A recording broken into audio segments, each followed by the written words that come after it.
ভিক্ষা দিন মেম সাহেব, কিছু ভিক্ষা দিন। জীবনে একবার বাঁচা।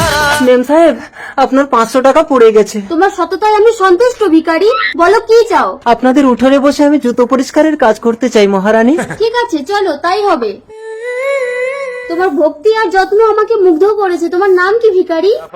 আমার নাম অনাথ মহারানী। অনাথ, বলো তুমি কি চাও? আমি আপনাদের ঘরে চাকরের কাজ চাই মহারানী। ঠিক আছে, তাহলে ঘরে উঠে এসো। রানীমা, চা নিন। আহ, ভারী সুন্দর। বলো তুমি কি চাও অনাথ?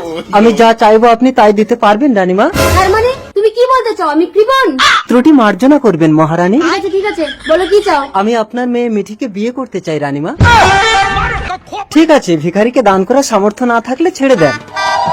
বলো জামাই, আমার মেয়ের বিয়েতে তুমি কি যৌতুক চাও? আমি চাই আপনি এই ঘর থেকে বেরিয়ে যান। সপনা টুটা। কথায় আছে না, ভিখারিকে কখনো রাজপ্রাসাদ দেখাতে নেই। তোর জন্য ভিক্ষাই ঠিক আছে। এই মেয়ে চলে আয়। এই নে 1 টাকা। এই ছোট 1 টাকার কয়েন। ওইটাই অনেক বেশি।